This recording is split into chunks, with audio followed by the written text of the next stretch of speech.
Hemos llegado a la mitad de la semana y como cada miércoles, amigos y amigas, queremos proponer a ustedes un nuevo tema de debate sobre la coyuntura política. Esta vez el denominado pacto ético al que ha llamado el propio presidente de la República, Rafael Correa, tal y como lo hemos podido evidenciar en el reportaje precedente. Para este tiempo de debate me acompaña ya como cada semana mi compañero Ramón Bravo de la Radio de la Asamblea Nacional, a quien le doy la más cordial bienvenida. Ramón. Gracias, señora Belkis. Buenas tardes, amigas, amigos, oyentes en todo el país y televidentes también, hasta donde nos abriga la señal de TVL.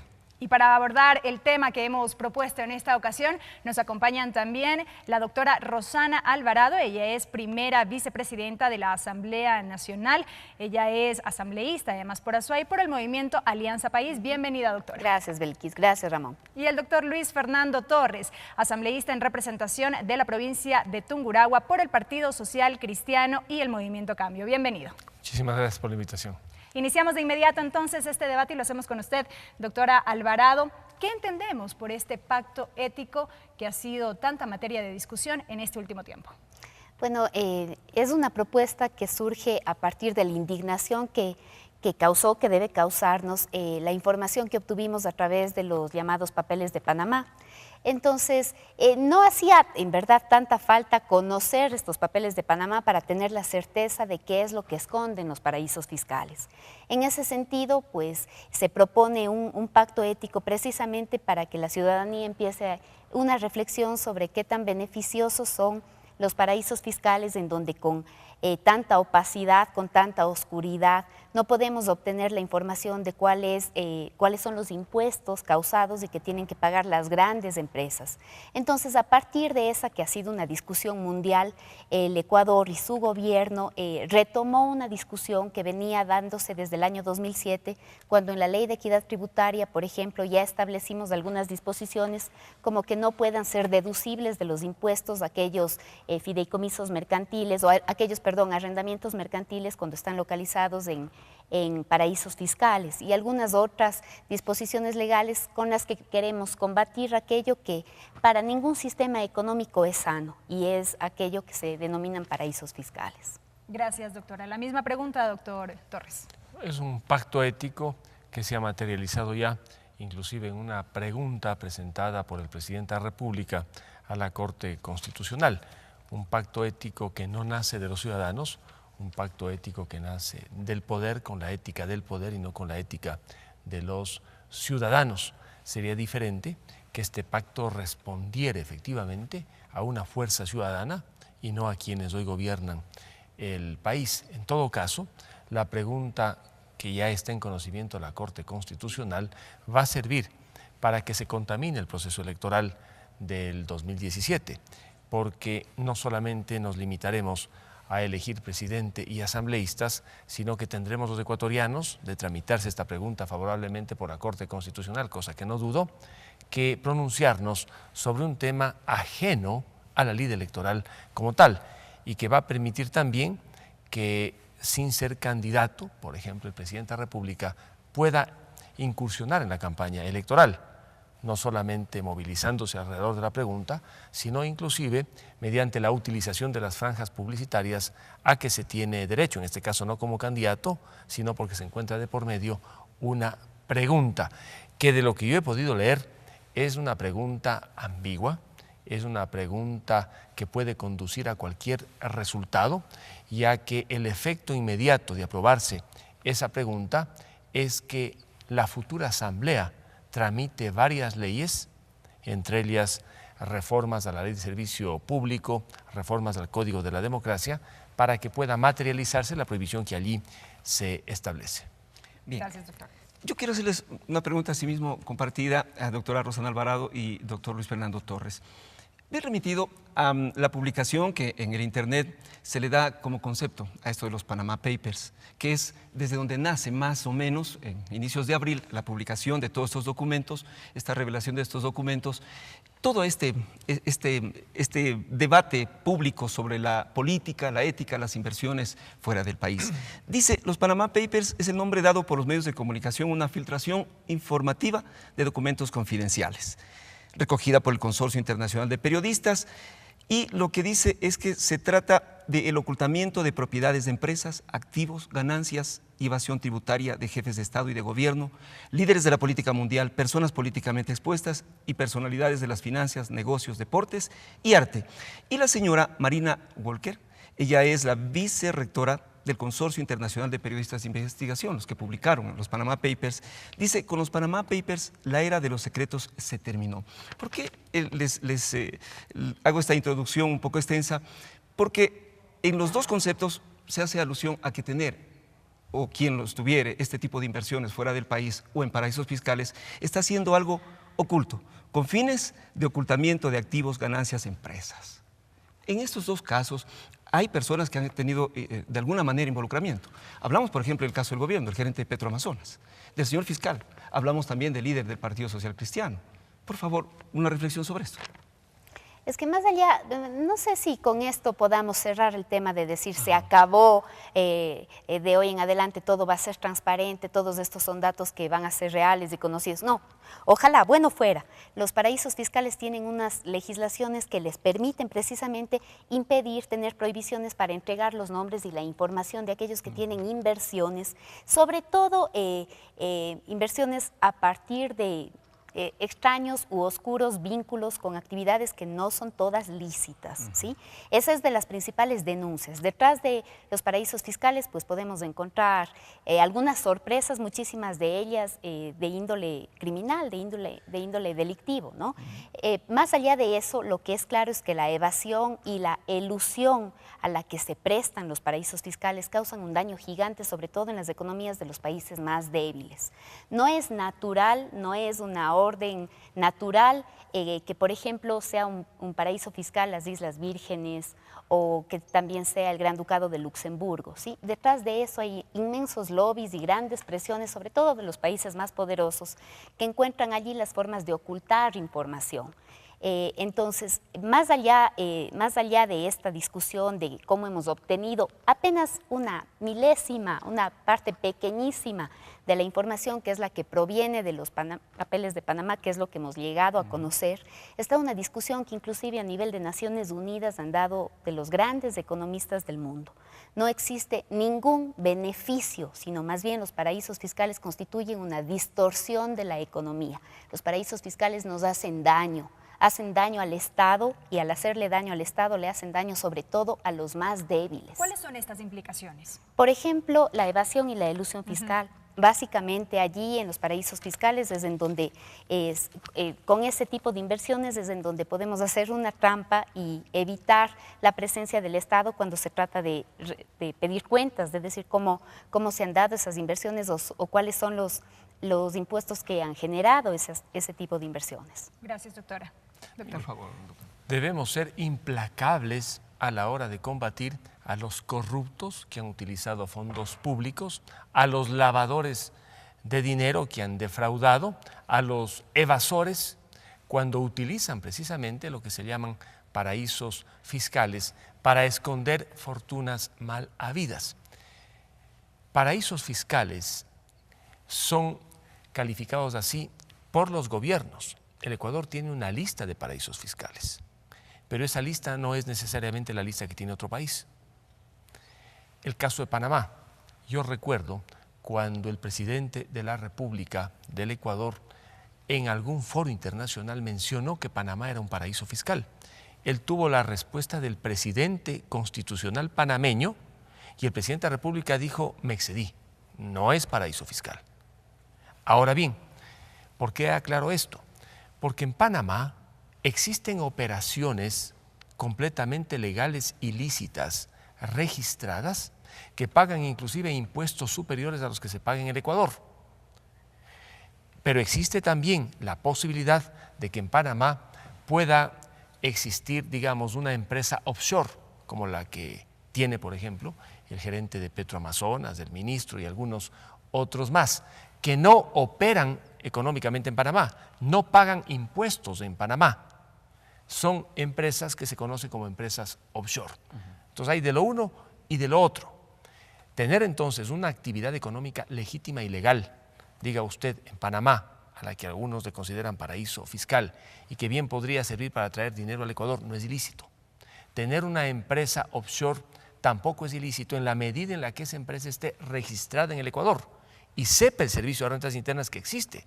El problema es con aquellos negocios opacos, ocultos, que son fruto del robo de los recursos públicos, de lavado de activos. Allí hay que ser completamente implacables. Pero también puede extenderse esto a los recursos privados, doctor. Mire, en el caso de los recursos privados, claro. Es decir, llevarse el dinero, llevarlo, invertirlo y permítame hacer una aclaración. Y silenciosamente tenerlo sin pagar, por supuesto, los sin pagar. impuestos sobre esos rendimientos. Pero ahí caemos ya en la defraudación tributaria.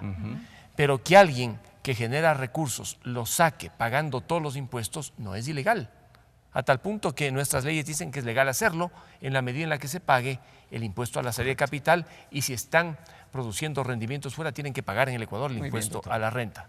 Doctora, usted en su intervención anterior manifestaba que este tema no es nuevo, que ya inclusive se lo venía debatiendo desde tiempo atrás en el trámite puntualmente de una propuesta normativa. Ahora yo le consulto, ¿por qué necesariamente hoy nos vemos abocados a elevar este tema puntual a una consulta popular? Cierto es que la revelación de los denominados papeles de Panamá nos puso este tema sobre la mesa de discusión, se ha hablado mucho de este tema en este último tiempo, pero ¿por qué necesariamente elevarlo a una consulta popular en estos momentos en que nos encontramos en un año preelectoral y que, como decía el asambleísta Torres, puede contaminar todo ese proceso?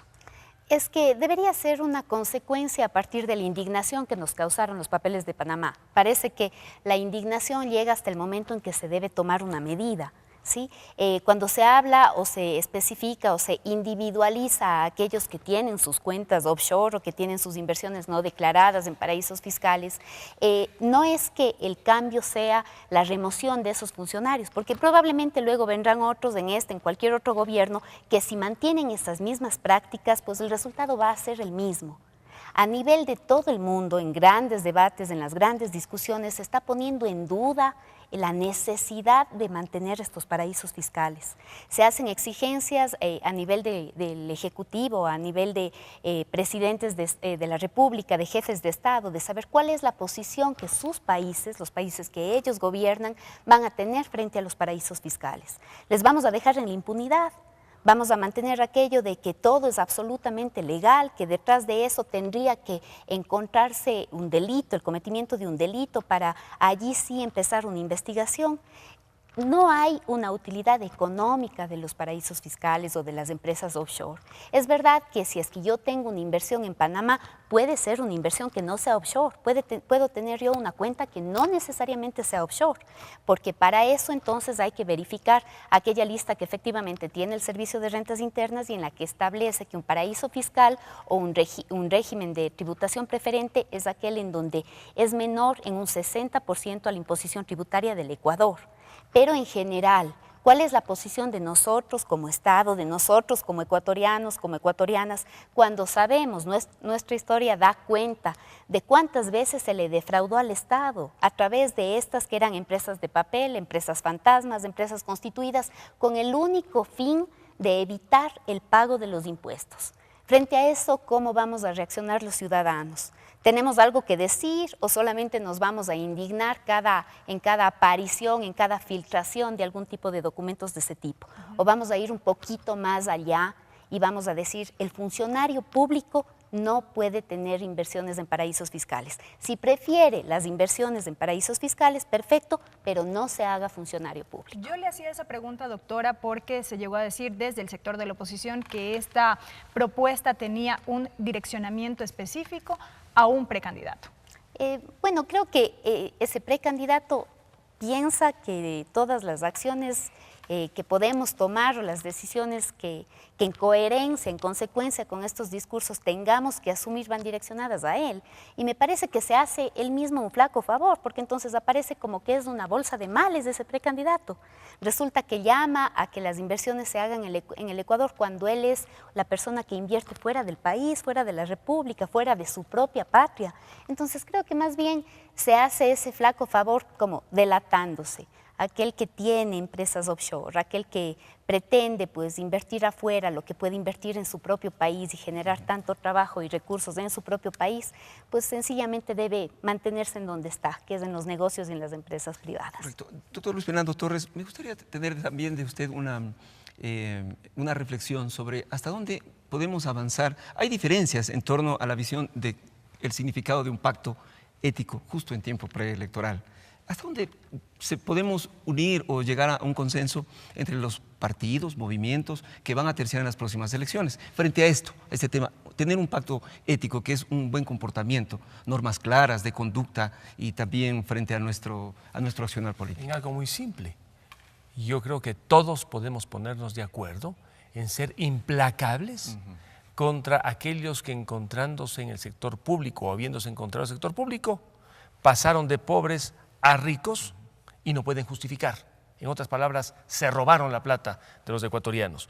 O aquellos que sin haber estado en el sector público, a través de la evasión y defraudación tributaria, igualmente le han perjudicado al Estado ecuatoriano no pagando los impuestos y escondiendo sus bienes, diga usted, no necesariamente en paraísos fiscales, sino en cualquier otra jurisdicción que permite que se escondan los bienes.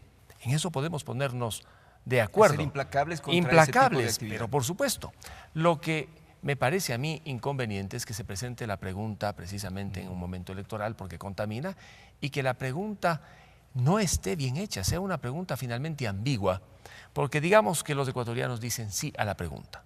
¿Sabemos nosotros qué se va a incluir en la reforma a la Ley de Servicio Civil? ¿Qué se incluirá después en la reforma al Código Orgánico de la Democracia? ¿La prohibición? Porque no. ¿Por qué se podría entonces? Es una tarea legislativa donde puede haber excepciones. Es que esto ya ha pasado, pues no es la primera vez. Cuando uno hace una pregunta abierta, sin el texto, luego le corresponde a la Asamblea elaborar el texto. Y el texto se elabora indudablemente sobre la base de una discusión. La claridad de esa pregunta como para ir precisamente por ese andarivel, por el pacto ético, inclusive en la claridad frente a lo que vamos a determinar en las urnas. Que debería cambiarse, ¿no? Debería hablarse de lo otro, es decir, que una prohibición para aquellos que han defraudado, han lavado, lo que fuese.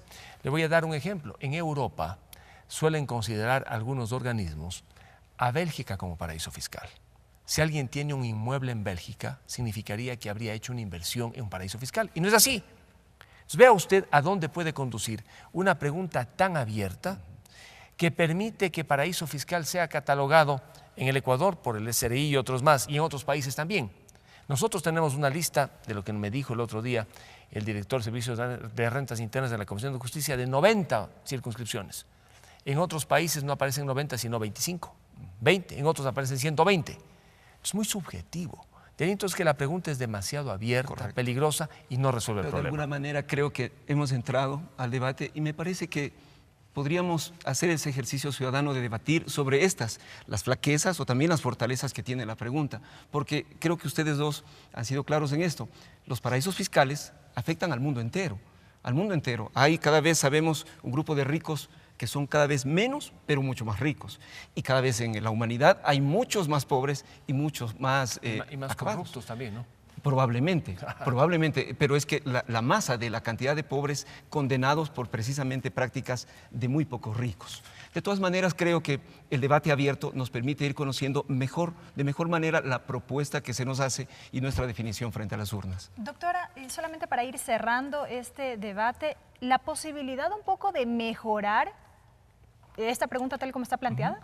Bueno, sí, veamos cuál es el dictamen que hace sobre la consulta la Corte Constitucional y después, en caso de que esto prospere, en caso de que se dé la consulta y gane la consulta, veremos, será el próximo legislativo el que tenga que hacer las modificaciones a las leyes pertinentes. Una de esas, efectivamente, la Ley Orgánica de Servicio Público, la LOSEP.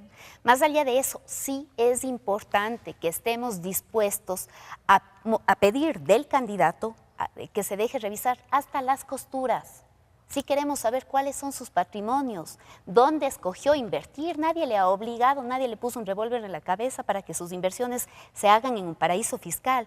Quien quiere gobernar el país tiene que ser consecuente con su país, no con los paraísos fiscales. Está bien que los ciudadanos, el momento de votar, sepamos al revés y al derecho quién es quién en la política. Eso es importante y frente a eso es que el país tiene que pronunciarse. Gracias, doctora. Doctora, ¿alguna última reflexión? Por supuesto, debe existir claridad completa en el accionar de alguien que esté en la actividad pública, pero muy particularmente de aquellos que manejan recursos públicos. Un legislador no maneja recursos públicos, pero hay otros que sí lo hacen y esa es una diferencia importante. Entonces, aquellos que manejan recursos públicos, aquellos que están manejando nuestros impuestos, tienen que dejar ceder de los pies a la cabeza, porque no puede ser que un día llegan con un patrimonio de 50.000 y salen luego del poder con $900.000, como ha ocurrido con uno de los zares del petróleo ecuatoriano, que entiendo que ahora está detenido, aunque él ha explicado que han sido varias actividades económicas paralelas a la actividad pública la que le permitió incrementar su patrimonio aproximadamente en 20 veces. Doctor, gracias por sus criterios, gracias por habernos acompañado. Han sido la doctora Rosana Alvarado, primera vicepresidenta de la Asamblea Nacional, y el doctor Luis Fernando Torres, asambleísta por el Partido Social Cristiano en alianza con el Movimiento Cambio, compartiendo este espacio de debate a propósito de este tema de discusión sobre el llamado pacto ético. Gracias por haber estado con nosotros. Ramón Bravo. Sí, bueno, lamentando que tengamos que hablar de esto antes del partido independiente con Nacional, que esperamos que salgamos triunfantes. Que gane Ojalá. Independencia, Tenemos y que dejamos ganar. fuerza. Por supuesto, así que hacemos esa fuerza también por el Claro país que sí. y también por estos diálogos abiertos, francos, que nos ayudan, nos alimentan a ir entendiendo a lo que vamos. Gracias, Ramón. Gracias a ustedes. Continuamos con más.